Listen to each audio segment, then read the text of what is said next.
অনেক দিনের মনের ইচ্ছে একটা পূরণ হলো আমার। গুড মর্নিং এভরিওয়ান, কেমন আছো সবাই? আজ বুধবার, সকালে ঘুম থেকে উঠে যেমন প্রতিদিন চা বানাই, চাটা আগে বানিয়ে নিলাম।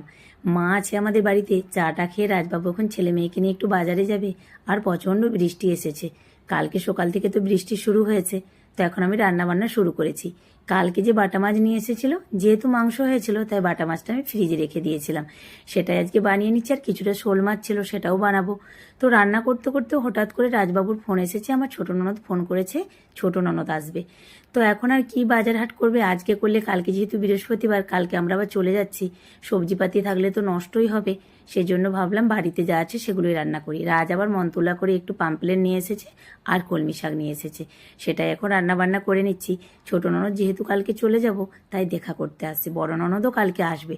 তো এখন রান্না বান্না কমপ্লিট হয়ে গেছে। এটা কলমি শাক ভাজা করেছি পেঁয়াজ দিয়ে, আর এটা পাম্পলেট মাছ ভাজা। কিছুটা শোল মাছ ছিল আগের, সেটা আমশোল করেছি। আর সরিষা দিয়ে বাটা মাছটা হয়েছে, পটল ভাজা আর আলু উচ্ছে ভাজা। তার সাথে একটু সজনি শাক ছিল আগের, সেটাও ভাজা করেছি, আম কেটে নিয়েছি।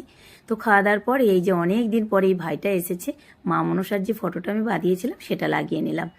তো এই যে বাবা এখন এসেছে, বাবা যেহেতু সকালে বাড়ি চলে গেছিলো, আমার ছেলে ফোন করে করে পাগল করে দিচ্ছে দাদুকে। তাই বাবা এই যে মেঘ আকাশে আছে, সেই মেঘ মাথায় নিয়ে আমাদের বাড়িতে এসেছে। আর এই যে বাচ্চাগুলো এখন খেলতে চলে এসেছে। এখন আমি রেডি হব ছোট ননদের একটা আবদার রাখার জন্য। তো আজকে আসি, টাটা।